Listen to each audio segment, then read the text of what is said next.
네, 두 번째 시간 들어가는데 이번에는 느헤미야서 4장 7절 시작하겠습니다. 읽고 시작합니다.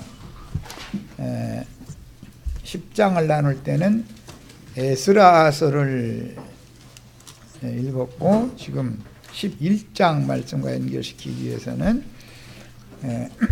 느헤미야서를 읽는 거예요. 4장 7절 산발락과 도비아와 아라비아 사람들과 암몬 사람들과 아스돗 사람들이 예루살렘 성이 중수되어 그 허물어진 틈이 메꾸어져 간다 함을 듣고 심히 분노하여.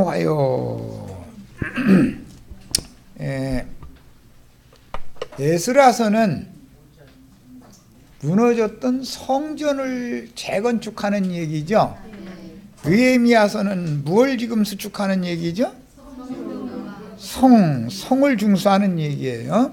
성을 중수한다 그랬지만 예루살렘 성이 뭐 전체가 다 무너졌던 건 아니고, 그때 당시는 예루살렘 성에는 많은 문들이 있는데 그 문을 집중적으로 공격을 받았기 때문에 문이 다 깨진 거예요. 아주 문짝을 띄어가지고 뭐 길거리에 그냥 내팽개치고 막 불사르고 이제 이런 식으로 해가지고. 왜냐하면 바벨론 군대가 공격을 해 들어가기 위해서는 문을 열어야 되니까. 그래서 문짝을 자꾸 이렇게 큰 어떤 무기로 이렇게 자꾸 치다 보면 문짝을 연결하고 있는 그 성벽도 그 문 틀도 다 무너질 거 아니겠어요. 이제 그래서 그런 부분들만 지금 중수라고 번역을 했는데 우리 번역에는 보수한다 그런 말이에요. 보수하고 문짝을 새로 해서 다는 거예요. 느헤미야서는 성전을 재건하는 얘기가 아니라 성벽을 중수해서 문짝을 새로 다는 얘기를 하는 거예요. 자, 에스라서는 성전 재건축, 즉 영의 구속을 다루는 것이다. 에스라서는 뭘 다룬 거라고요? 성전을 재건축하는 것, 하나님의 신이 떠난 사람의 심령을 새롭게 회복시키는 것, 성전을 재건축하는 것이 에스라서의 말하고자 하는 의도인 것이고, 느헤미야 선지자의 말씀은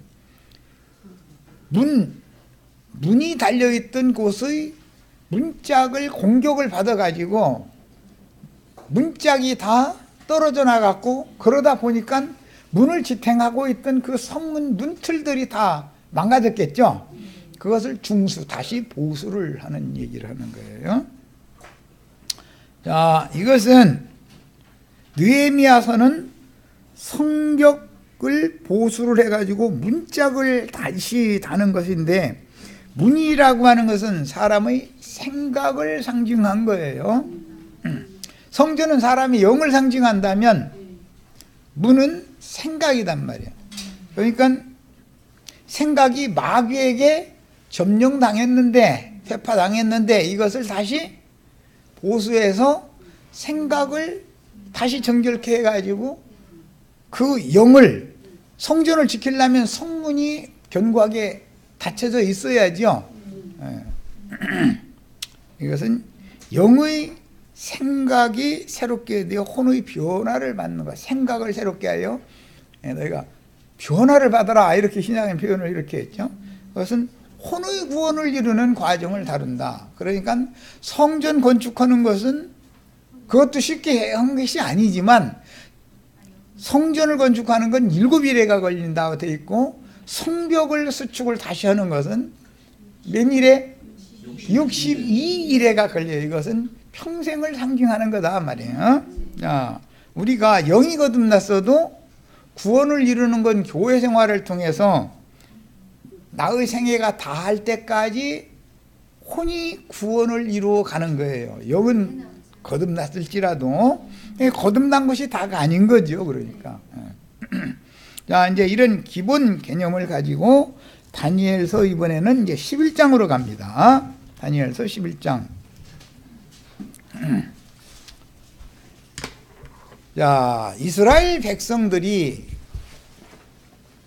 특히 남유다의 유다 지파와 베냐민 지파가 바벨론에 사로잡혀 갔다가 70년 만에 회복되어져 돌아오는 것은 두 가지의 목적을 위한 것이에요. 하나는 하나님의 신이 함께할 수 없는 죽은 영이 소성, 회복될 필요가 있어요. 성전이 세워져야 돼.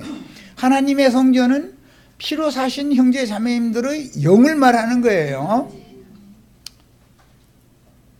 그럴지라도 영이 거듭났을지라도 영이 소송함을 받았을지라도 실제로는 사람의 생명의 바탕 터전은 혼이기 때문에, 즉 마음이기 때문에 마음의 생각이 회복되어져야 된다.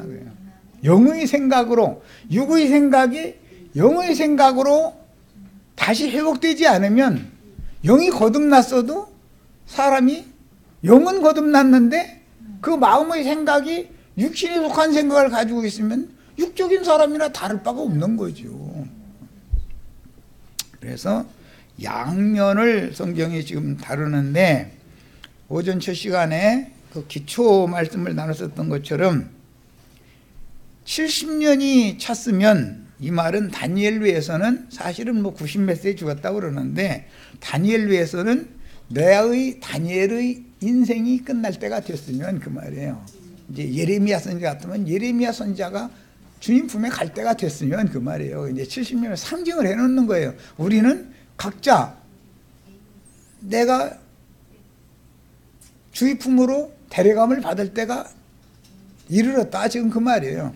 이 70년에 대한 이상을 깨닫지 못하면 역사적으로 무엇이 몇 년도 몇 월 며칠 날이 어쩌고 이쪽으로 나갔다가는 하나님이 말씀하시고자 하는 의도가 완전히 빗나가 버리는 거다. 지금 성경은 그런 걸 얘기하는 게 아니라 구속사를 다룬다 이거예요, 성경이라는 건. 그러면 어떻게 하면 되느냐? 메시아가 떠나셨다가 다시 나를 찾아오셔야 되는 거예요. 그게 소송되는 거예요. 하나님이 나를 버리고 떠났다가 하나님이 나에게 그분의 은혜를 가지고 찾아오시면 나는 회복되는 거예요. 그런데 영만 회복된다 해서 다 되는 게 아니다 이거예요. 그 사람의 정신세계가, 양심이 핏부림을 받아서 깨끗게 회복이 되었을지라도 그의 정신세계가 온전케 되어져야 된다는 말이야. 그러려면 제일 중요한 건 뭐냐? 문짝이 회복돼야 된다. 문짝이. 음부의 권세가 다시 해칠 수 있는 그런 문짝이라면, 즉 적군에게 재침공을 받아서 문짝을 다시 때려 부실 수 있는 그런 성전은 건축해 놓아야 소용없죠. 한 번 은혜를 받았어도 뒤로 물러가서 침륜에 빠져버릴 염려가 많잖아요. 육의 생각을 자꾸 받아들이면, 세상 잡기의 생각을 자꾸 받아들이면 내 양심은 보존이 안 되지 않냐 이 말이에요. 나의 영은 깨끗하게 지킴을 받을 수가 없다. 성경에서는 항상 양면을 다룬다. 영의 구속을 다루고 그 다음에 몸의 구속을 받는 날까지 혼의 구원을 이루는 과정이 필요하다. 뭘로 하느냐? 이건 전부 말씀으로나 가능한 거다. 말씀으로나. 영이 거듭나는 것도 진리의 말씀이 믿어짐으로나 가능한 것이고, 예수 그리스도의 부활하심으로 말미암아 우리를 거듭나게 하셨는데, 그러려면 진리의 말씀이 믿어지게 되어져야 된다. 똑같은 다니엘서를 읽고 해석을 하는데 나도간 형제처럼 해석을 하면 기독교계에서는 이단자죠. 성경을 엉뚱 많이 푼다 이럴 거란 말이에요. 그런데 누가 이단자인지는 그야말로 누구든지 다 그리스도 심판대 앞에 서야 되니까 그날 가서 그야말로 주님 앞에서 판결 받아보면 되는 거예요. 성경이 무슨 몇 년도 몇 월 며칠 날 예수님이 창공 구름 타고 어디로 오고 그런 얘기에 초점을 맞추는 것이 아니고 당장 오늘이 은혜 받을 만한 때고 오늘이 구원의 날이어야 되는 거예요. 성경은 계속 이걸 다루는 거예요. 이미 나를 버리고 떠나셨던 하나님께서 구속을 이룬 예수가 생명 주는 영이 되어져 가지고 이미 내 속에 들어오셔서 나를 성전 삼고 그분의 영이 거하시며 나와 함께 임재해 살아계셔야만 나는 산 사람인 것이지, 그렇지 않으면 포로 중에 잡혀 있는 중이다 이게요. 귀신들에게 지금 종노릇하고 있다 이게요. 신약의 용어로는 죄의 종노릇을 하면서 나는 구원받았다고 떠들어야 다 소용없는 소리잖아요. 은혜가 나를 다스려야죠. 그리스도의 은혜가 왕노릇해야만 정상적으로 구원받은 사람인 거예요. 자, 이제 다니엘서 11장 13절로 14절을 읽겠습니다. 북방왕은 돌아가서 다시 군대를 전보다 더 많이 준비하였다가 몇 대, 곧 몇 해 후에, 다니엘서에 보면 7대, 한때, 두때, 반때, 뭐 이 때 얘기가 많이 나오죠. 때라는 건 뭐를 말하는 거예요? 년수다 이게. 몇 해를 말한다 이게. 자, 대군과 많은 물건을 거느리고 오리라. 그때 여러 사람이 일어나서 남방왕을 칠 것이요, 네 백성 중에서도 포악한 자가 스스로 높아져서 환상을 이루려 할 것이나 그들이 도리어 걸려 넘어지리라. 지금 역사상으로는 페르시아를 무너뜨리고 헬라가 세력을 얻을 건데, 헬라 제국을 세운 사람은 자기 후사를 자기 몸에서 난 자에게 불러주지 못하고 죽죠. 아주 유명한 일화가 있어요. 알렉산더가 갑자기 죽게 되니까 그 장수들이 쭉 모여가지고 예를 해가면서 그 숨 넘어가는 그 사람 앞에 이렇게 지나갔다는 거예요. 그러면서 궁금하니까 물은 거예요.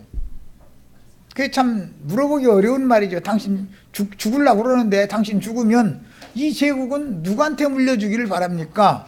그 물어보는 사람들은 다 너에게 그 말을 듣고 싶었겠죠. 이거 이 얘기를 들으면 뭐가 생각이 나요? 주여 주의 나라가 임하실 때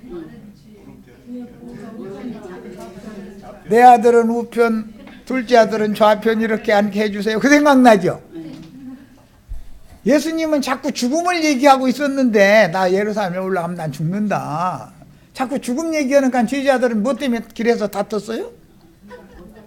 우리 중에서 누가 더 큰 자가 될 거냐, 그 때문에 다쳤다는 거예요. 다 구약 성경에 어떤 예표가 있기 때문에 신약에 그대로 이게 이루어지는 거예요. 성경이라는 건. 인간의 탐욕이라는 건 다 그런 거예요. 주님의 제자들이지만 그때까지는 진리의 영이 임하지 않은 상태였기 때문에 주님이 죽는다고 그러니까 그 말은 귀에 안 들어오고, 예루살렘에 올라가시면은 왕이 될 건데 그때 누가 큰 높은 그 지위에 올라갈 수 있느냐,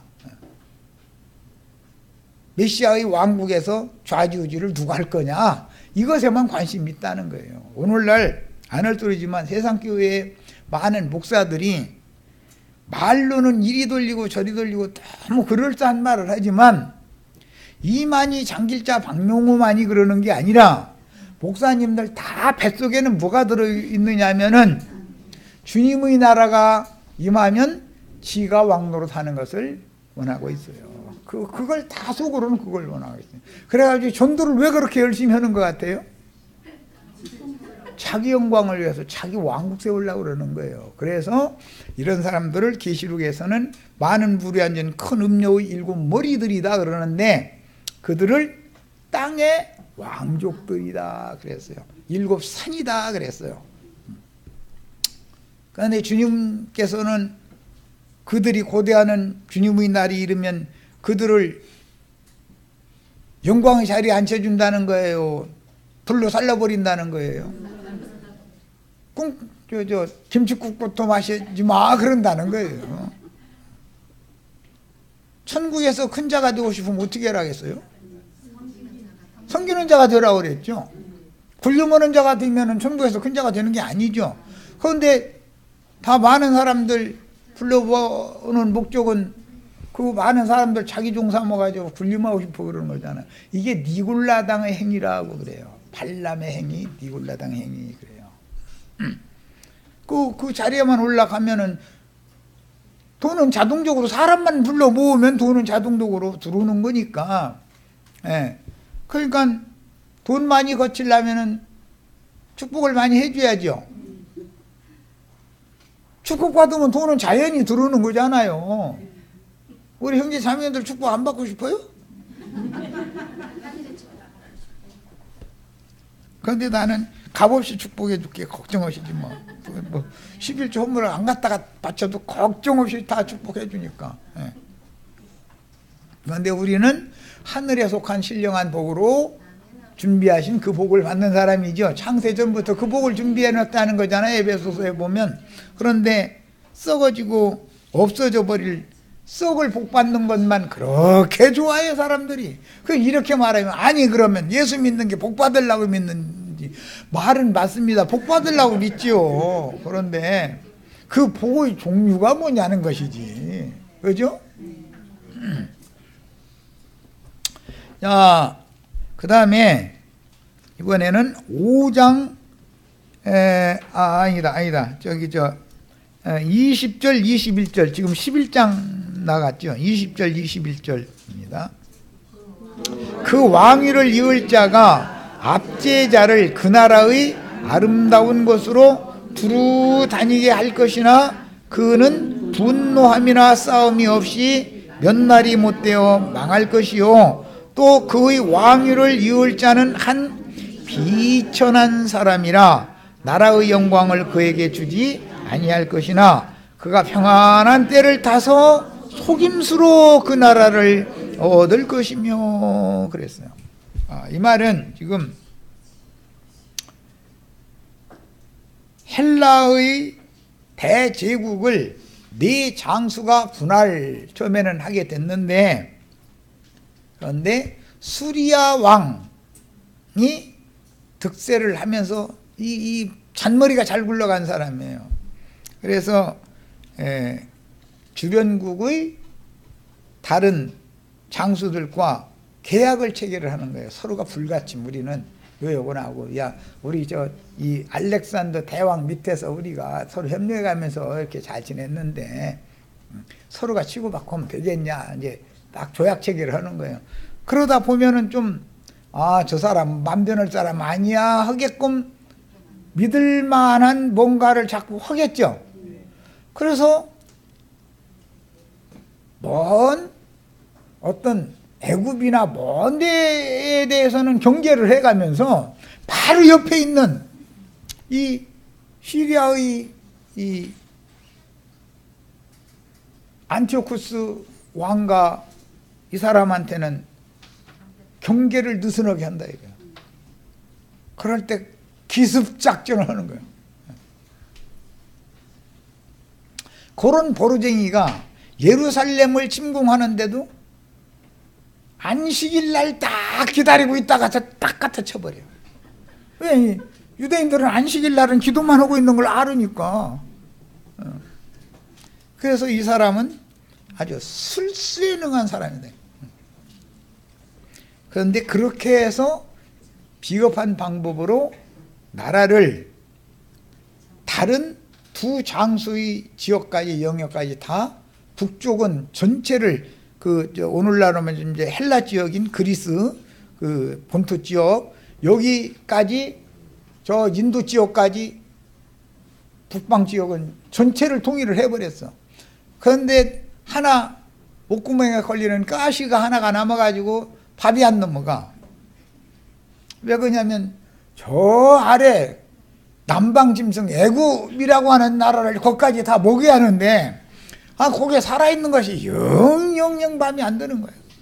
짐승의 마음을 받으면은 전쟁을 점점 확전시켜요. 에이 나 이만큼 차지했으면 됐다 그래요.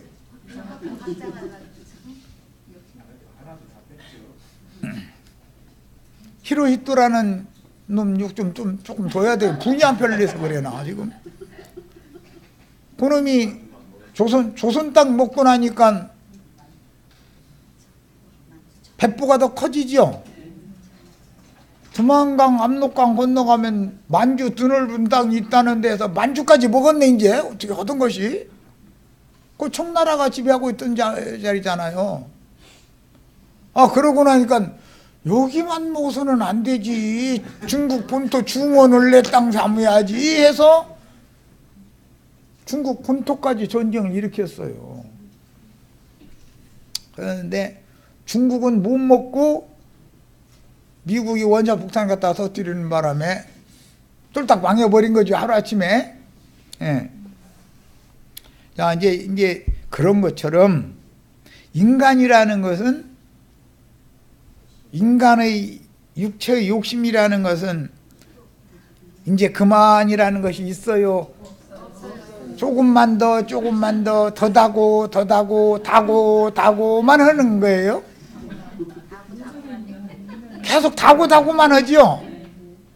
전토에 전토를 넓히고 가옥에 가옥을 넓히고, 집 한 채만 있어도 처음에는 감사하겠다 그러죠.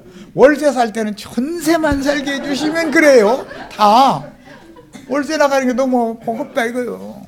그 이제 전세 살게 돼서 그러면 문패 하나만 붙여도 쪼그리고 들어가도 좋으니까, 구부리고 들어가도 좋으니까 문패 하나만 붙여놓고서 내가 눈을 감아도 고맙겠다 그러죠. 문패 붙이게 만들어졌어. 그러면은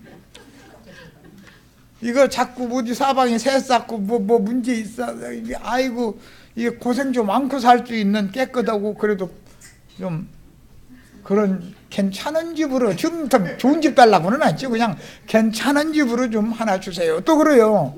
그럼 또 줬어. 그렇게 하면 여기서 수답해요? 어느 날 그때쯤 되면은 100평짜리 아파트 뭐 이런 거 막 골프장도 있고 저 수영장도 있고 이런 집 구경을 이상하게 하게 돼. 또 그때가 되면 주여, 다른 건 몰라도 난 골프는 칠 줄 모르지만 수영장은 하나 있으면 우리 손자들 거기 놀게 하면 참 좋겠는데 이렇게 나가죠. 그러면 이제 하나님이 내가 또 몇 번을 들어줬는데 너 해도 너무하는 거 아니냐 싶으면 이번 한 번만요, 한 번만 이제 막 이래. 그런데 그 한 번은 안 줘. 자기 그 사람의 분수는 거기까지니까 그거 줬다가는 지금 손자 물에 빠져 죽게 만들게 생겼거든. 괜히 날마다 수영장 내 쫓아가지고 눈 깜짝할 사이에 늘 쳐다보고 있었어, 딴 때는. 그런데 그날은 이상하게 일이 그렇게 되려고 잠깐 오줌이 마려서 잠깐 들어갔다 나와서 봤더니 꼬르륵 소리 내는 거지 뭐. 그럴 수도 있죠. 인간 살아는 건 모르는 거요. 아까 우리 홍영재님 오전에 부자가 누구냐 그러시는데 그거 증거하셨는데 맞아요. 지족하는 것을 배운 사람이 부자예요. 늘 감사할 줄 아는 사람이 부자예요. 지금 이건 너무 넘칩니다. 나의 분량에는 이거 내가 잘 관리할지, 내가 이 청지기 사명을 잘 감당할지 모르겠습니다. 내가 집이 한 채 있으면 다른 사람들은 오두막살이라고 집이 하지만 나로 봐서는 이것은 너무나 궁궐 같은 집입니다. 이거 잘 관리할지 못할지 나 자신 없어요. 이러면은 잘하면은 그보다 더 나은 속은 안 새기는 집으로 이사가게 할 수도 있어. 그런데 이게 집이라고 이런 걸 주시고서 줬다고 하느냐고, 하나님이라고 많이 이렇게 나가면 에라 이놈아, 그러면 줬던 것도 뺏어버리는 거지. 뭐 무효 잃어버리는 거지 뭐. 그럴 수도 있는 거다 이 말이야.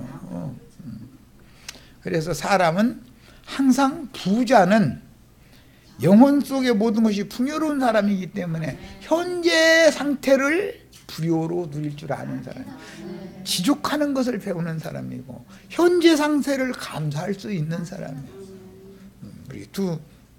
우리 이제 가끔 그 얘기하는데, 이건 이제 내 얘기인데, 겨울에 아무리 추워도 버튼만 가서 누르면 보일러 휙휙 돌아가 가지고 따뜻하게 해가지고 따뜻한 식탁에 옛날에 우리는 식탁에 앉는 게 어디가 있었어. 조그마한 밥상에 둘이 이렇게. 지금은 그 생활이 익숙하지가 않아서 그런지 몰라도 허리 아파 못 살겠어. 밥 먹는 동안 방바닥에 앉으면, 양반 자세로 앉으면.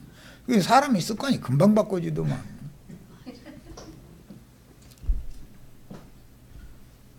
이런 데서 따뜻한 데서 얼굴 쳐다보면서 집안 돌아가는 얘기, 손자들 얘기, 뭐 얘기해가면서 둘이 따뜻한 밥 먹을 수 있다는 게 그보다 아니 그러면 됐지 뭘 어떻게 하라고. 그죠? 이렇게 기족할 줄 알아야 되고 감사할 줄 알아야 된다. 이 사람이 진짜 부자다 이거예요. 100평짜리 아파트 주면 뭐래요. 가옥에 가옥을 더하고 전투에 전투를 더한다는 말이 이사야 선지자 그래가면서 그렇게 주었는데도 또 다고만 한다고 돼 있죠. 이사야 선지자 보면 이 인간은 욕심이 어떻다는 걸 말하는 거잖아요. 가옥이 하나가 저기 살만한 집이 있으면 됐는데 한 채 더 달라고 하니까 주었어. 그냥 또 더 달래. 그러면 저 살 집이 있으면 됐지. 혼자 세 채, 네 채 다 가지고 있으면 집 없는 사람들한테 어떻게 하자는 거예요? 세 받아 먹겠다는 거 아니요. 그죠? 그것도 전세 돌라고 합니까? 솔직히 말해서 자금이 있으면은 전세 안 줘요. 다 월세로 돌려 이렇게 나가버리지. 인간은 한도 끝도 없는 거예요. 해결이 안 나는 거예요. 땅 100평만 주세요. 전토를 예를 들어서 우리 그냥 처음에는 푸성갈이나 이렇게 고추나 몇 포기 심고 뭐 상추 몇 개 갈고 뭐 들깨 청개 몇 포기 심고 해서 이게 그냥 그 수일 삼아서 해서 그냥 우리 밑반찬이 나오게 해달라고 이렇게 말하지. 나 10,000평 주세요 이렇게 말하는 사람은 없어요. 처음부터 10,000평 주면 그거 어떻게 감당하려고. 한 100평만 텃밭으로 주세요 이러지. 100평도 사실 그거 다 해먹으려면 호미자로 손에도 놓으면 안 돼. 그것도 해먹으려면 10평은 너무 적고 솔직히 왜냐면 아들네 집 며느리 집 다 그거 김치 남아다 줘야 또 나오는 거 아니여. 아들 며느리 한테도 또 김치 담아서 보내면은 그게 공짜가 아니잖아 사실은. 엄마 수고하셨다고 그 공짜로 받아먹고 딸년이 가만히 있으면 가만 놔둬 그걸.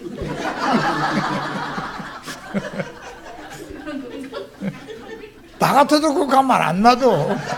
너희 엄마가 이거 얼마나 허리 아픈데 허리 두들겨 가면서 얼마나 힘들게 이거 담은 건 줄 아냐 이렇게 한마디 딱 하지. 그러면 뭔 말씀이구나 얼른 알지. 그리고 그 이튿날 저 통장에다가 다 넣었어 딱 전화 오지. 뭐는 인생사가 다 그런 거지 뭐 나만 그래. 모르면 가르쳐야 되잖아. 모르면 가르쳐야지 어떻게 해요. 엄마가 준 거니까 공짜다 이러면 안 되는 거지. 인생사 다 그렇다 이거예요. 그런데 또 그렇게 하는 것이 행복이니까 하는 소리지 그것이 무슨 문제다 하면 내가 이런 얘기 하겠어요. 그렇게 부모 자식 간에 뭐 손주들 뭐 간에 이렇게 서로 사랑이 오가고 이렇게 하면은 그 자체가 만족이고 그게 행복이지 뭘 더 바라겠냐 이 말 하느라고 그러는 거예요.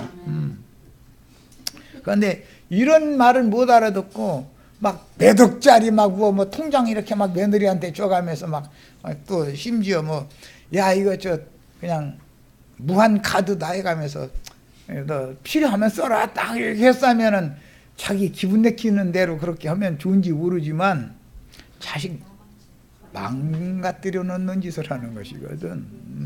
너는 네 힘으로 살아 딱 이래야지. 나중에 어떻게 하면 뒤로는 도와줄 값이 당연히 부모인데 뭐 문제가 생기면 당연히 도와주는 거죠. 그거야. 그러지만 스스로 살게 만들어야지. 이건 당연히 그게 부모가 당연히 해야 될 일이죠. 그런데 목에다 괜히 힘주려고 엉뚱한 짓이나 했었고 세상에서 제일 천박한 능력 권세 행하는 자들이 전에 내가 한번 저 텔레비전 뉴스 보니까 뭐 무슨 뭐 비싼 것만 파는 무슨 백화점 특별 코너가 있더만 거기 아가씨 이러고 막 부동자세로 섰는데 어떤 아줌마가 오더니 막 돈 샥 꺼내서 샥 던지더만 얼굴에다가. 그렇게 하면 행복합니까? 응? 맞아, 갑질하는 거지 그게. 갑질하는 게 아니라 옛날 어른들 말로는 육갑 떨고 앉았는 거예요. 육갑 떨고 앉았는 거지 뭐. 그렇게 요구도가면서 사는 게 그게 행복이겠어요? 자기 깜냥에는 그게 행복하다고 그러고 다니는지 모르지만 우리처럼 이렇게 평범하게 사는 게 이게 진짜 행복인 거예요. 우리 형제 자매들 이런 말, 인생을 경영하는데도 배워야 돼. 이런 것도 교회에서. 뭐 얘기하다가 또 엉뚱 들어가서 시간이 많이 가버렸는데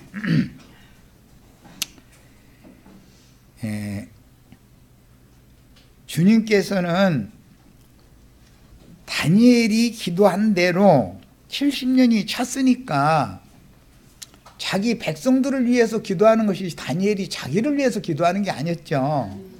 그러면 자기 백성들을 다시 돌아가게 했으면 이제 다시 적국에게 먹히지 말고 다윗 왕국과 같이 떵떵거리하면서 살게 해주기를 바라는 게 인지상정이잖아요. 그런데 그게 아니고 바벨론에게 먹혔는데 그 다음에는 페르시아가 또 먹을 거고 그 다음에는 헬라가 일어날 건데 헬라가 또 먹을 거다. 헬라가 망하고 나면 네 번째 나라가 짐승 나라가 또 와서 또 먹어버릴 거다. 그러니까 참 답답한 얘기한 거죠. 70년 그 이상이라는 게 그렇게 좋은 게 아니죠. 알고 보면. 그래서 왜 그럼 그렇게 해야 되느냐. 세상 나라에는 소망을 두지 말라는 메시지를 하나님이 지금 전한 거다 그런 말이에요. 세상 나라에는 소망을 두지 말아라. 예루살렘에 신전 세우는 거 소망 두지 말아라. 예루살렘 성벽을 다시 중수하고 문짝해다는 거 그런 것이 목적이 아니다. 그것은 하나의 예표로서 메시아가 와서 너의 영을 구속하고 너의 마음의 생각을 건전한 사람으로 구원을 이루어주는 것이 완전한 70일에가 이루어지는 일인 것이지 땅에 이스라엘 나라가 뭐가 어떻게 되고 몇 년도 몇 월 며칠 날 뭐가 되고 이런 거 소망 두지도 말라 지금 그 말을 한 거예요. 오늘날 기독교인들이 다니엘서를 해석하는 것과는 너무 다른 얘기를 지금 하고 있는 거 아시겠죠? 내가 이 생에 살아있는 한은 고비가 한번 넘어가서 후유 하려고 하면 후유가 끝나기 전에 한 수 더 높은 바람이 어디선가 불어오기 시작하죠. 두 곱이 넘어갔어 또. 그럼 인제야 설마 하니? 설마가 사람 잡어. 세 번째 짐승 나라가 바람 여기 많은 물이 넘친같이 군대를 몰고 쳐들어온다는 거예요. 그럼 뭐냐? 악의 영들이 내 영혼을 놔두질 않는다는 거예요. 나를 거듭나게 하셨고 주님께 내가 회개하고 돌이키고 했을지라도 이 생에 살아있는 한은 70이 끝난 것 같은데 그게 끝난 게 아니야. 언제가 그럼 끝나느냐? 주님 품에 데려감을 받아야 이 환난 모든 이 문제가 끝나고 70년에 대한 연수가 해결이 되는 것인데 이것은 세상 나라는 심판받아버리고 주와 그 그리스도의 나라가 되어야만 메시아의 나라에 네가 데려감을 받아야만 너는 영광의 세계에 들어가는 거다. 이 얘기가 11장 넘어 12장에 가면 그 얘기를 하는 거예요. 그때가 때게 그 마지막 때까지 너는 이 모든 계시 이상들을 간수하고 봉함해 두고 평안히 열조 품에 들어가서 쉬다가 그 마지막 때 그 업을 무슨 업이라는 게 뭐예요? 메시아의 나라죠. 그리스도의 나라를 유업으로 상속받으라. 그걸 계시한 거예요. 오늘 우리도 지금 왜 여기 와서 이런 말씀 듣고 왜 신앙생활해요? 세상에서 뭘 이루고 세상에서 육신의 일이 뭐가 잘 되고 그것 때문에 우리가 여기 와서 말씀 들으러 왔어요? 세상에서는 산 넘어 산, 산 넘어 산이 안 올 수가 없게 돼 있어요. 인생 70이라는 것은 항상 그런 거예요. 그래도 한 번, 두 번, 세 고개까지 넘어가면은 당연한 걸로 받아들일 정도로 사람의 속사람이 온전케 된다 이거예요. 어떤 어려움이 와도 이제는 인내하고 견뎌낼 수 있는 사람으로 만들어 놓는 것이 하나님의 목적이지, 예루살렘이라는 곳에다가 사람의 손으로 신전 새로 짓고 성벽 다시 만들어 가지고 거기서 짐승 잡아서 또 제사하고 이렇게 하라는 게 아니다 이거예요. 하나님은 사람의 손으로 지은 전에는 계시지를 않아요. 하나님이 무너뜨릴 때는 아무 생각 없이 무너뜨린 게 아니죠. 그런 짓 그만해라 이거예요. 율법 제사 피 뿌리고 기름 태우고 고기 태우고 이제 나 질병 났다, 안식일 절기 지키고 이제 그만해라 제발 좀. 그게 아니고 메시아의 왕국을 세우는 건축 재료들이 되어라 라는 것이 말하고자 하는 목적이요. 예루살렘 성을 하나님의 도성인데 무너뜨릴 때는 하나님이 능력이 없어 그러는 거 아니잖아요. 이것은 하나님은 구속하신 사람 속에 거하시는 것을 원하는 것이지 물질적인 건물에 거하는 것을 원하는 것이 아니다라는 걸 계속 메시지를, 선지자들을 통해서 메시지를 주어도 율법 제도의 세뇌당에 있다 보니까 문자대로의 성경대로 계속해서 사람의 손으로 신전 건축하고 거기에서 짐승 잡아서 피 뿌리고 기름 태우고 고기 태우고 날마다 하는 짓이 그게 일이야. 이제 그만해라 그거. 이제 그만할 때가 돼. 이제는 알아들을 때가 됐잖아 그 말이야. 그런데 소용없다. 하나님 잠깐 계시라는 거야. 우리 하나님 거기 그냥 계시고 우리 열심히 해서 이게 헌금 내서 이거 다 집 지어 가지고 힘껏 해서 소도 바칠 뿐 양도 염소도 저 비둘기 저거 2마리 갖다 바치는 거 저것들 말고 하나님이 그 기분 나쁘게 그 비둘기 바치는 것은 쳐다도 보지 마시고 나는 소 가지고 왔습니다 막 이제 이런 사람들만 막 사랑해주고 이렇게 하라는 거예요. 하나님 거기 계시다가 나한테는 복을 더 주시고 비둘기 2마리 겨우 갖고 저거는 다음에는 비둘기 1마리밖에 못 갖고 오게요. 그 다음에 비둘기 1마리 살 더 높게 만들어주세요 막 이래버려. 그것마저도 뺏어서 내 거 삼으려고. 그죠? 있는 사람들은, 없는 사람들은 아까 야고보서 말씀했는데 어떻게 한다고 했어요? 너를 법정으로 끌어가지 않냐 그랬어요. 법대로 하자고 하면 참 세상 사람들 그게 법 앞 세우는 사람들 치고 법 지켜야 안 지켜요? 판사 검사 법 지켜야 안 지켜요? 변호사 법 지켜야 안 지켜요? 그놈들은 억대로 해먹어도 멀쩡하고 내가 만약 100만 원을 부정한 돈을 해먹었다 난 당장 감옥에 못 나와. 이거는 안 되는 거예요. 그 사람들은 나도 살아남으려니까 그놈들한테 안 뜯기려고 주머니를 막 붙잡고 막 먼지 안 해나가게 하려고 하잖아. 그러면 법정으로 딱 긁고 가지고 털어 먼지 안 나요 나요? 털어 먼지 안 나는 사람 있어요 없어요? 뒷조사 딱 언제 했는지 모르겠다고 그래서 조서 다 만들어 놔가지고 가자 이거요. 법으로 하자는 거 법으로. 그럼 내가 무슨 법으로 알아? 법 공부해본 사람 있어요 여기? 뭐 아는 게 있어야지. 가서 보니까 결과는 유전무죄, 무전유죄라는 결과가 딱 나오는 거예요. 내 주머니 붙들었던 것이 죄요. 밉보인 거죠 말하자면. 그러면 주머니 홀딱 뒤집어가지고 탈탈 털어. 그런데 나오는 건 뭐가 있어 뭐 그래 봐봤자. 그런데 먼지라도 털어서 가져간다 이거예요. 법정으로 끌고 가는 게 다 갈취하기 위해서 법을 이용한다 그런 말이에요. 세상법이라는 것은 코에 걸면 코걸이고 귀에 걸면 귀걸이요. 기분 나쁜 판사가 있다. 멀쩡한 사람도 법정 구속시키면 얼마든지 할 수 있는 거예요. 판사 맘이지 뭐. 간섭하면 그보다 더 큰 범죄를 저질렀어도 자기하고 안 면식이 좀 있고 자기하고 끊을 수 없는 어떤 관계다. 그럼 그 사람 형벌 받아요, 안 받아요? 세상 나라 소망이 있어요, 없어요? 세상의 법이라는 것이 공의와 공법이 물같이 하수같이 흘러가는 나라가 세상 나라예요?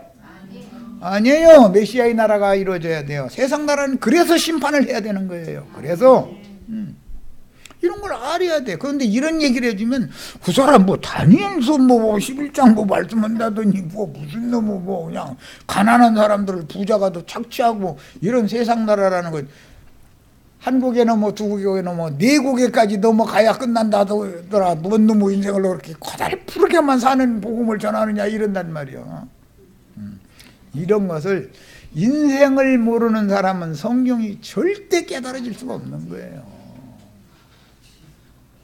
목사라는 사람들이 사람들을 불러 모아서 이걸 가르쳐야 되잖아요. 사람에게 생명을 얻되 풍성하게 얻어서 사람의 그 영혼이 부요를 누리는 이 생을 잠시 잠깐 살지만 원망 불평 아파하고 고통스러워하고 막 그렇게 할 필요가 있어요, 없어요? 그렇게 한다 해가지고 해결이 돼야 안 돼요. 나는 늘 눌리고 밟히고 당하게 돼. 원래 그렇게 살다가 내 앞으로 와라라고 보내셨는데 거길 탈출하려고 하면 돼요, 안 돼요? 그러면 이제 아이고 우리 저 장단이 형님 젊은 청년이죠. 큰일 났네. 여기 잘못 온 거지 이제 말하자면. 잘못 걸렸지 말하자면. 그래도 주님께서는 먹을 거 입을 거 그의 생계 모든 문제를 내가 책임질 테니까 너는 내 일에 동역을 좀 해다고. 넌 사람들을 만나서 불러서 진리를 가르쳐라. 진리의 하나님, 영생하시는 하나님의 세계로 저주받은 땅을 초월해서 하나님의 세계, 빛의 세계로 오는 길잡이가 좀 되어다고. 이것을 부탁하면 그 일에 인생 바쳐야죠. 이 사람 인생 제일 잘 산 사람이죠. 아멘 하셨으니까 우리 다 이렇게 꼭 되시기를 바라요. 다른 것은 구하지 않아도 이 모든 것을 너에게 있어야 할 것을 하나님이 아신다 그랬으면 그냥 알기는 아는데 주진 않을 거야 이럴 거야 같아요? 다 아신다는 말은 이미 더 먹을 거 입을 거 네 자식 뭐 손자 걱정할 것 없어. 네가 내 앞에 충성하고 내 말 알아들어서 다른 사람들을 전도해서 사람들을 이렇게 가르치고 빛 가운데로 다 나오게 만들면은 너 육신에 필요한 것도 내가 다 알고 있어. 그 말이요. 이것이 욥이 받은 갑절이 복 아니에요. 이렇게 다 복을 받으시기를 바랍니다. 세상 나라의 모든 정사와 권세 잡은 자들은 사실은 하늘에 어떤 영에 의해서 그게 세워지는 거예요. 세상 나라에서도 어느 나라의 시리자, 국권을 가진 자가 되려면 하늘이 나낸다 그러죠. 지금 예를 들어 지금 대통령 대한민국의 대통령 선거를 지금 이제 할 철이라고 예를 들어 보는 거예요. 이거는 이제 우리 여기 김영숙 자매님, 이현자 자매님, 우리 고자매님 이렇게 세 분이 출마를 했어. 그러면은 사람의 눈으로 볼 때는 자기와 뭔가 이해관계가 나에게 유리한 분을 밀어주겠죠. 그죠? 다. 이 사람을 밀어줘야 나한테 유익이 있겠다 싶어야 밀어줄 거 아니에요. 그런데 셋 중에 예를 들어서 이제 맨 앞자리에 앉았으니까 1등으로 이제 당선이 됐어. 예를 들어 우리 김영숙 자매님이 대통령이 된다 예를 들면 김영숙 자매님이 잘해서 그러는 게 아니고 사람들한테 인심을 얻어서 그러는 게 아니고 민심은 천심이라 하늘이 그 사람을 이번에 그 자리에 앉히려고 작정했기 때문에 되는 거다 그런 말이야. 그래서 때를 따라서 언제는 누구를 들어서 그 자리에 앉혀놓고서 쓰시고 언제는 또 그를 패하고 누구를 들어서 그 자리에 앉혀서 또 쓰시고 이렇게 하는데, 그 자리에 앉혀놨을 때 우리 김영숙 자매님 그럴 리가 없으니까 지금 이제 안심하고 내가 이 얘기 한 거예요. 김영숙 자매님 대통령 시켜줘도 교만해져 가지고 아까 솔시간에 읽은 사람들처럼 완악하고 교만해져 가지고 하나님은 쳐다도 안 보고 이 모든 것을 내가 다 이룬 거 아니냐, 나를 뭘로 알고 이러냐, 이렇게는 않을 거 아니냐 이거예요. 우리는 이렇게 돼야 그 후사를, 그 후손을 통해서 대를 이어가게 해주는 것이지, 이렇게 하지 않으면 다른 성씨 가진 사람이 그 자리를 뺏어버린다니까. 그렇게 하신다니까 하나님은. 그래서 이제 이것은 이제 간단한 얘기로 뭐 큰 나라까지 가져오니까 너무 넓게 잡으면 헷갈릴까 무서우니까, 우리 집에 어떻게 노력하고 어떻게 하다 보니까 돈이 이제 예를 들어서 몇 억 정도의 재산이 이제 있어. 그러면 이 재산을 내 후손에게 정상적으로 물려주고, 내 후손이 또 손자에게, 손자가 저희 아들한테 계속 물려줄지 못 물려줄지는 알아요, 몰라요? 아무도 몰라. 이거 모르는 거예요. 그게 유지가 계속 되려면 할아버지의 초심을, 맨 먼저 그 재산을 모았던 그 수고와 노력과 그 초심을 그가 지켜야 돼. 그런데 후대 가면 그게 저희 할아버지가 무슨 고생해서 이걸 이뤘는지를 모르기 때문에 안 되는 거예요. 이게 사람 마음대로 안 되는 거예요. 그래서 알렉산더라는 사람이 그 큰 제국을 이루어 놓고도 그 사람은 왕궁에서 잠을 발 뻗고 자본 적이 없어. 야전 천박에서 군인들하고 거기서 그냥 생활을 한 거예요. 평생이라고 해요. 30 몇 살인가 뭐 해서 죽었다는데, 그게 행복한 인생이겠어요? 제국을 이뤘다 해서 그렇게 행복해요? 응? 날마다 야전 침대에서 자는 것이, 자고 일어나면 허리도 아프고 어깨도 아프고 아프잖아요. 집에 변화하니 발 뻗고 자는 게 낫지. 왕궁대로 변화 두고서 왜 그 짓을 하고 사냐 이 말이요. 왜? 헛바람 들어서 그러는 거예요. 헛바람 들어서. 우리 형제 자매님들도 인생 경영을 하실 때 작은 어떤 재산을 모았어도 그것에 너무 옥매시지 마시기를 바래요. 모으는 것도 당연히 해야 돼요. 전략할 때 전략하고 함부로 쓰면 안 되는 거니까 당연히 해야 되지만, 마땅히 쓸 일이 있는데도 안 쓰고 모아만 놔두면은 그런 것 보고 서양말로 깨더골드라고 그러죠. 돈도 골라서 그 모으는 것이 그 사람 인생이 목적이 된 사람 개도골도라고 그러잖아. 그렇게 인생을 경영해서는 안 된다. 그 다음에 이제 11장은 북방왕인 수리아 왕과 수리아 왕이 세 장수의 나라를 다 정복했죠. 남방왕을 마저 정복을 하려고 전쟁을 일으키는 얘기예요. 그런데 그때 당시는 남방왕 애굽이 팔레스타인 땅을 지배하고 있었다 이거예요. 그런데 애굽을 정복을 하고 돌아가려면 저 북쪽 시리아에서 애굽까지 가려면 팔레스타인 땅은 자연히 지나가야죠. 그리고 시나이 반도 자연히 거쳐야죠. 광야. 그래야 애굽에 이르는 거 아니에요. 그 먼 거리를 군대를 이끌고 거기를 가서 전쟁을 하고 다녔다 이거예요. 그런데 첫 번째는 성공을 했는데 두 번째, 세 번째 때는 기띔의 배들이 방해를 했다 그래서, 기띔이라는 말은 지중해 변의 어떤 나라들이나 힘, 세력 그런 뜻인데, 그때 당시는 로마라는 신흥국이 일어나서 로마의 해군이 이 사람이 가고자 하는 중간 다리를 딱 목을 지키면서 애굽 손대지 말고 좋게 가, 이렇게 사신을 보내는 거예요. 그러니까 애굽을 치러 갔다가 치지를 못하고 그 많은 경비들에서 거기까지 많은 군대 이끌고 애굽까지 갔다가 빈손 들고 돌아서서 간다는 게 쉬운 일이 아니잖아요. 애굽의 왕은 북방 왕을 힘으로 당할 수가 없으니까 신흥국을 끌어들였다라는 말이죠. 외교전으로 해서 피 한 방울 안 흘리고 먼 데서 온 적군을 물리친 거다잖아요. 말하자면. 그렇게 돌아가는데 기분 좋아서 콧노래 불러가면서 갈 것 같아요? 북북해가면서 갈 것 같아요?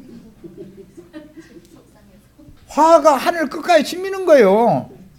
그렇다고 애굽을 치자니 지금 기띔의 군대가 애굽을 도와서 내가 오히려 멸망하게 생겼지.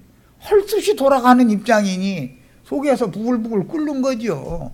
그런데 시나이 반도 지나서 막 팔레스타인 땅에 올라와서 보니까 예루살렘 성을 지나가게 생겼는데 이거 보니까 정말 에이 분풀이를 여기다 하자 하고서는 분풀이를 하게 된 거예요. 그게 안티오코스 4세라는 사람이 한 짓거리예요. 그런데 세상 나라에서는 그 안티오코스 에피파네스라는 사람이 매일 드리던 성전 제사를 폐하게 했다 해가지고 그걸 적그리스도다, 이제 이렇게 적그리스도에 대한 예표다 이렇게 가르치죠. 그런데 참 너무 성경을 오해하는 거예요. 느부갓네살이 하나님의 종이었어요? 적그리스도였어요? 하나님의 종이었죠? 자기 백성들을 징치하는 도구로 쓰는 종이에요. 그러면 안티오쿠스 에피파네스는 하나님의 종 아니에요? 그러니까 나는 율법제사, 율법 성전에서 율법제사 하는 거 이제 그만 좀 하라했더니 너희가 바벨론에서 해방시켜줬더니 겨우 한다는 짓이 예루살렘에 들어가서 신전 건물 새로 세워놓고 성벽 문짝 새로 달아놓고 거기서 다시 율법제사를 다시 해. 이놈들 아직도 정신 못 차렸구만. 말귀를 말이 안 통하노만 이러는 거야. 하나님은. 그러면 말을 통하게 만들려면 세상의 짐승을 동원해서 진치를 또 해야죠. 그래서 스룹바벨 성전을 또 무너뜨리게 한 거예요. 예루살렘 성의 문이라는 문짝은 다 불타질러 버리게 만들고. 그럼 하나님은 이런 물질적인 신전이나 물질적인 성에서 내 앞에 짐승 잡아서 제사하는 걸 좀 제발 좀 그만해라, 그 말을 계속 하고자 하는 거죠. 그런데 이스라엘 사람들이 그 말 알아들어요, 못 알아들어요? 세상 쪽에서는 그때 수리아 왕을 대항해서 전쟁을 일으켜서 하나님이 보호하사 전쟁을 그 대국의 군대를 물리치고 이기게 만들어가지고 하스몬 왕가를, 유대 독립 왕가를 세우게 했다. 이러고 앉았는 거예요. 그러면서 그것이 수전절 기념일이라고 이러고 앉았는 거예요. 예수님은, 하나님은 수전절이라는 건 네 영혼이 회복되는 것이 수전절이지, 메시아가 와서 네 영혼을 구속해 주는 것이 수전절이지, 무슨 놈의 율법 성전 무너뜨린 성전을 새로 짓는 것이 그게 무슨 놈의 수전절이냐 하고 또 종을 보내서 예를 들어서 해. 그럼 아니라고, 하나님 거기 계시라고. 우리 여기서 하나님을 위해서 제사 올리고 재단 쌓고 이거 다 해서 성전 건축해 놓고, 또 애면 짐승만 잡아들이지 말고 너 잡아주기, 너를 바쳐 이놈아. 짐승이 그것들이 무슨 죄가 있냐? 죄는 네가 죄지. 너 자신을 제물로 바치면 나는 너를 받을 거야. 이 얘기를 하면 그런 게 어디 있어요? 하나님, 모세를 통해서 양 잡고 소 잡고 해서 바치라고 했잖아요. 하라는 대로 하는데 왜 말이 많아요? 이렇게 나가면 말이 통해요, 안 통해요? 아무리 몽둥이를 이방 왕, 바다에서 올라온 짐승을 세워서 몽둥이 찜질을 해도 도무지 못 알아들어. 오늘날 세상교회 목사님들 내 말 들으면은 완악한 짐승들이죠.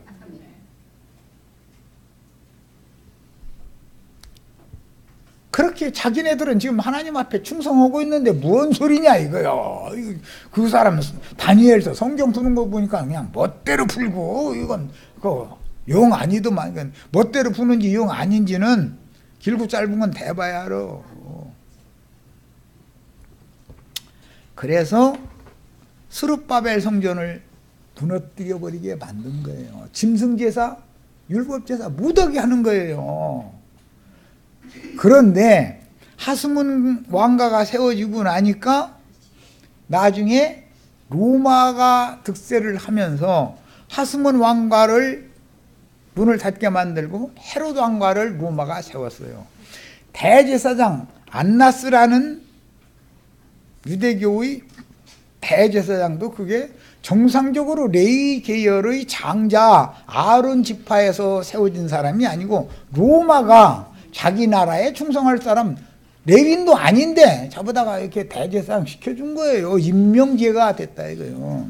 자, 원수나라 사람들이 세운 왕이, 원수나라 사람들이 세운 제사장이 하나님이 생각하고 있는 제사장이에요? 아니죠. 헤로드 왕이나 안나스의 사이인 가야바나 이런 사람들은 하나님이 나라의 왕권과 제사장권과 그 당시 율법사 서기관 바리새인 이런 사람들이 선지자권을 가진 사람들이 아니라 이거요. 그건 전부 인본주의적이고 인위적인 것이고 이방 짐승들의 수와 짐승들에 의해서 세워진 것들이지. 그래서 이 말씀이 계시록 13장에 바다에서 올라온 짐승의 우상을 땅에서 올라온 짐승들이 각처에다가 세우게 만들고 그 앞에서 짐승의 이름이나 그 이름의 수나 표시를 받게 만든다는 거예요. 그걸 거부하면 다 죽인다는 거예요. 누가 그래요? 땅에서 올라온 짐승이 그렇게 한다는 거지 바다 짐승이 죽인다는 게 아니잖아요.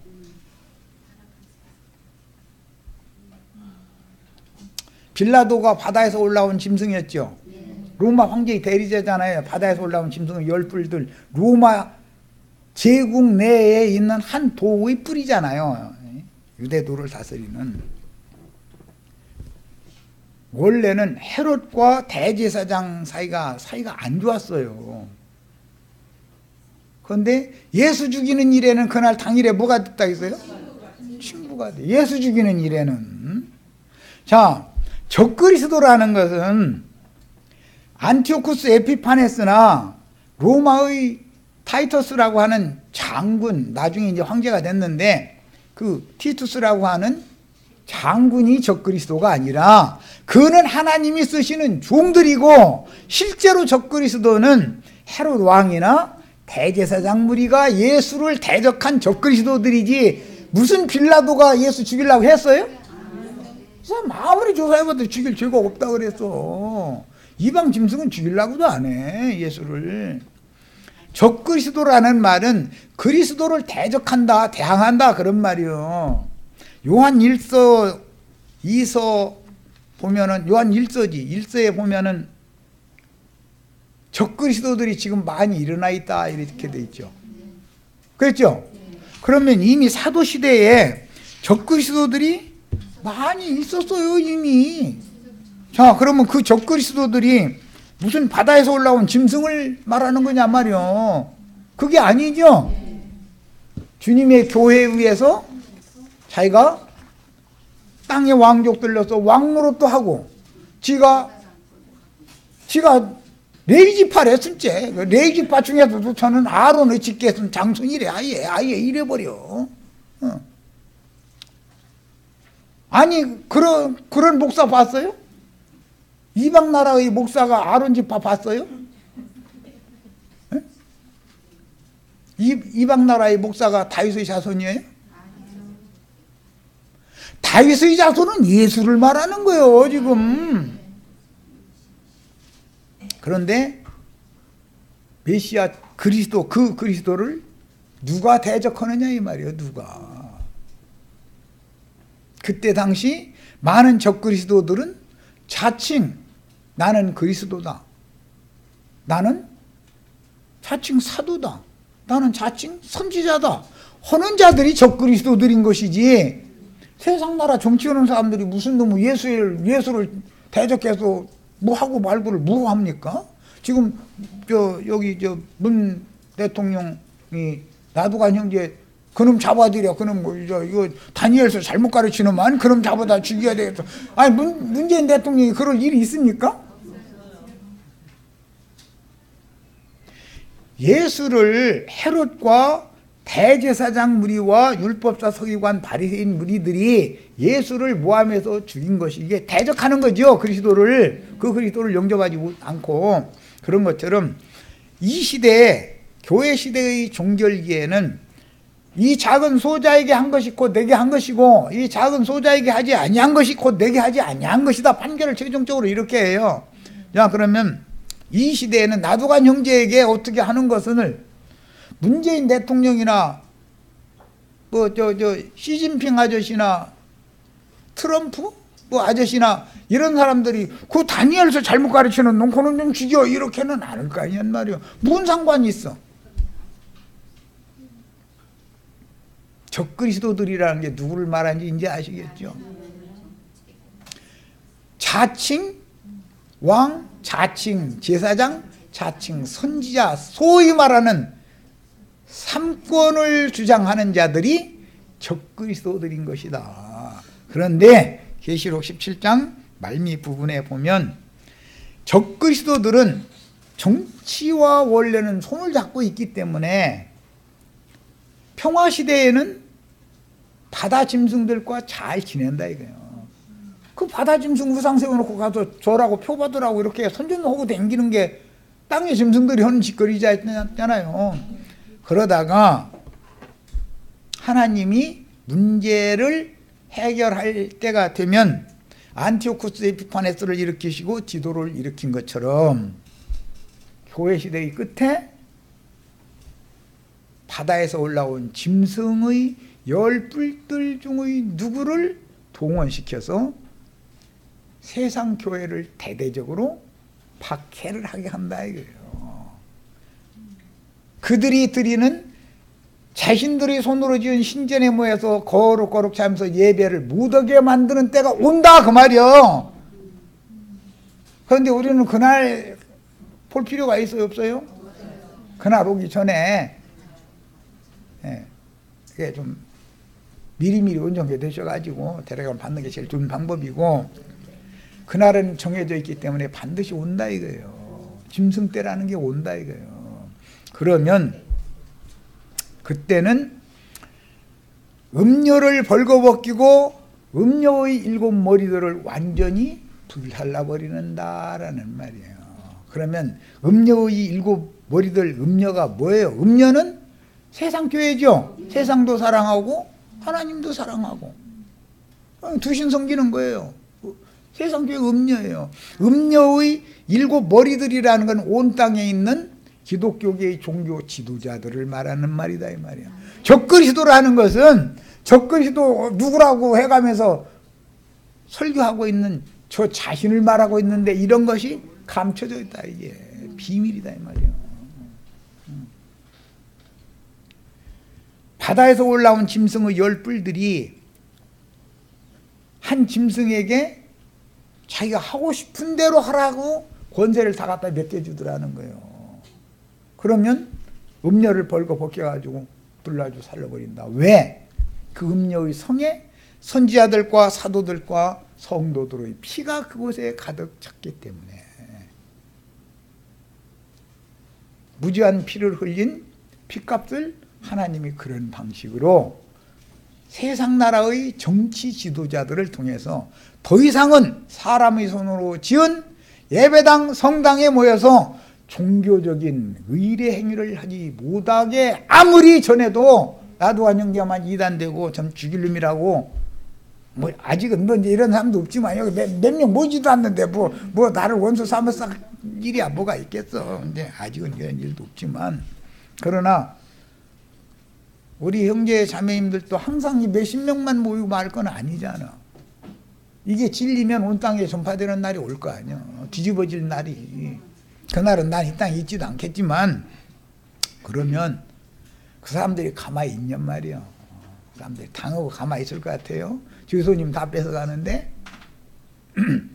이런 이치를 꼭 깨달으시길 바라요. 적그리스도는 오늘날도 사도시대 때 요한일서 2장 18절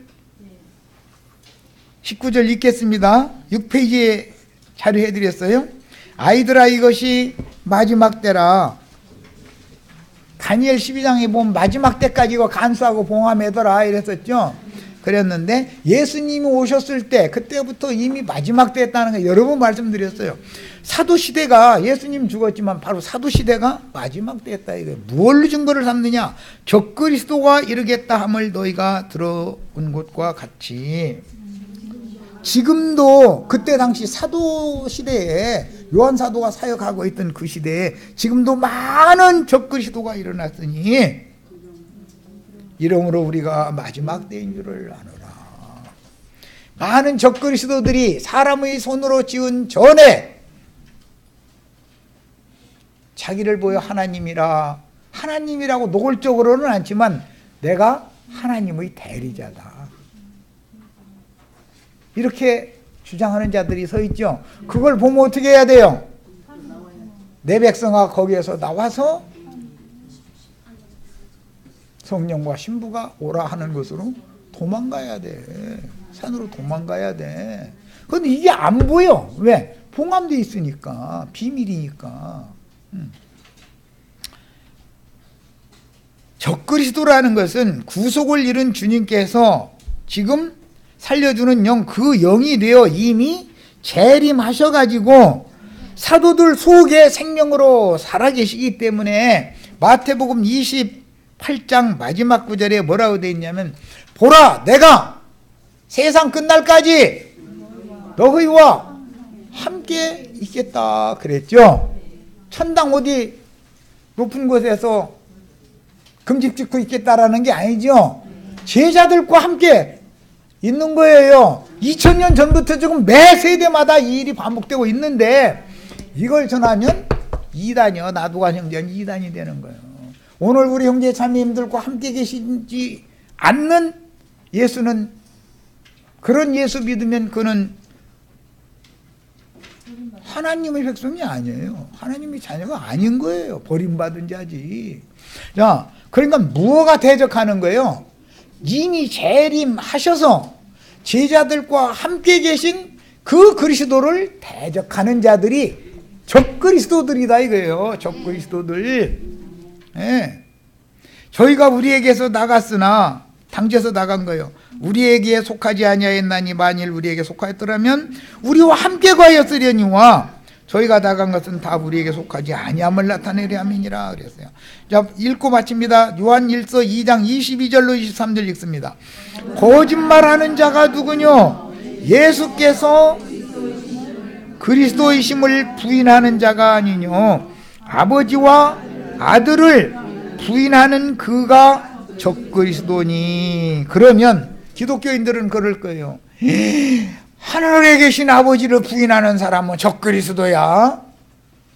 그러죠? 그 하나님의 아들이 현재 재림하셔서 제자들과 함께 세상 끝날까지 함께 계신 사실을 부인하는 것이 적그리스도들이다 이 말이요. 아버지와 아들을 뭘로 증거해요? 성령이 오셔서 말씀하시면, 성령과 신부가 말씀하시면 아버지와 아들이 지금 말씀하시는 거 아니냐 이 말이요. 내 속에 말씀이신 하나님, 말씀이 육신이 되어 오셔서 구속을 이루시고 부활로 말미암아 살려주는 영이 되셔서 생명을 나에게 불어넣어 주셨고 능력으로 덧입혀서 또 나가서 대언을 다시 해라라고 보내셨으면 그분이 나와 함께 계셔야 이 사람이 참 그리스도인이다 이 말이에요. 이걸 반대하면, 이걸 대적하면 적그리스도들이다 이거요. 적그리스도들. 아셨죠? 예수께서 그리스도심을 부인하는 자가 아니뇨 아버지와 아들을 부인하는 자가 저 그리스도니 아들을 부인하는 자에게는 아버지가 없으되 아들을 시인하는 자에게는 아버지도 있느니라. 어디에 있어요? 어디에?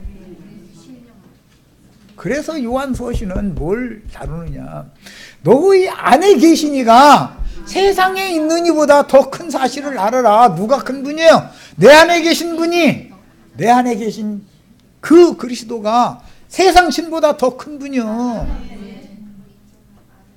무엇가 적그리스도인지 아시겠죠?